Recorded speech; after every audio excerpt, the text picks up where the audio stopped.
I was at CrimeCon today. I'm actually technically still here because I'm in a mobile studio out in the parking lot. I'm going to run back inside and hang out with everybody when the show's over. I'd never been to CrimeCon before. It sounds kind of weird, CrimeCon, but it's actually like really serious. A lot of victim advocates come together, crime experts, victims' family members. They come together for this conference every year. I've really learned a lot already. And if you are a fan of this show, Banfield, you've probably seen Dr. Katherine Ramsland on the show before. She's a serial killer expert.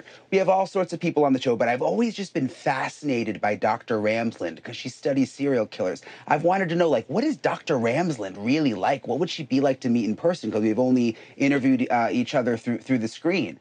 So I was determined to find her. I found out she was at the crime conference today. Like, I was literally almost like a stalker going up and down the halls trying to talk to her. I finally tracked her down. I want you to hear our conversation. So I'm here with Dr. Katherine Ramsland, a serial killer expert. I basically had to stalk you to find you because I'm such a big fan. I was like, I'm going to find Dr. Ramsland at this CrimeCon convention. But how has it been so far? You gave a speech today. I mean, a lot of people are very interested in your research. How's it going so far at CrimeCon? This is my third CrimeCon.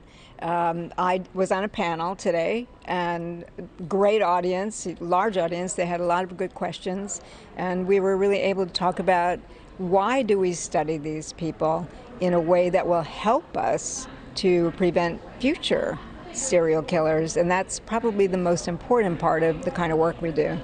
So you're always talking about other cases, but what I thought was interesting was you opened up today about your own personal story of why perhaps you're so interested in all of this, something family related.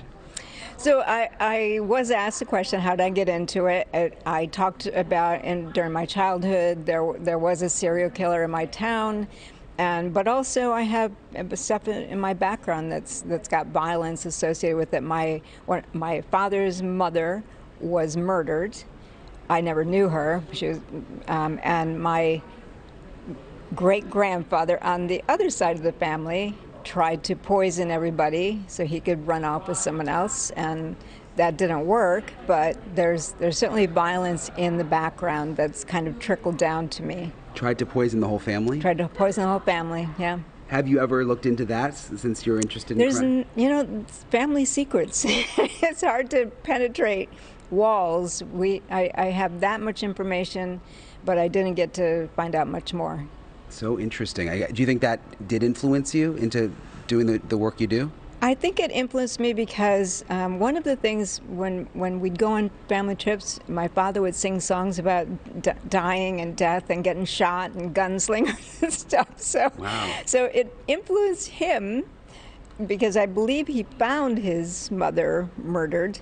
So it influenced him, but I think it kind of came through him to me without my realizing that was the, sort of a trigger for me. So interesting, because I always wondered what made you so interested. I want to ask you while we have you about BTK. Mm-hmm. So much talk about him lately, especially possibly connected to other cases. The DA came out and said that they don't have enough evidence right now. There's a task force, though. What do you think? Do you think, you spent a lot of time with him. Do you think that he's connected to other unsolved cases? Well, I talk with him a lot about that. And what we have are items that a law enforcement is interpreting one way, and Rader has his own interpretation. And my feeling is, get actual evidence. Don't convict him on innuendo. There's items you can test, get them tested. Let's see what happens. That doesn't mean those cases are going to get closed, but if I were the family of somebody that's the focus of a cold case, I don't want it closed by innuendo. I want it closed with proof. And Rader has said, why wouldn't I confess? I confess to all the others. Why wouldn't I go for it? And he doesn't have any consequences to do so. He feels like he doesn't want to confess to something he didn't do. That's his position. I don't know if he's telling the truth or not. I say, let's get evidence. Do you think he would have told you by now if these things were true? Not necessarily. I don't think if he's going to hold it close to the vest, he's not going to tell anybody. Yeah. Well, Dr. Ramsland, thank you. It's always a pleasure to interview you on TV, and it's so nice to see you in person. Yes, very much so. I'm glad we met. Thank you so much. Thank you for watching. Go to newsnationnow.com to find NewsNation on your television provider. And don't forget to click the red subscribe button below to get more of NewsNation's fact-driven, unbiased coverage.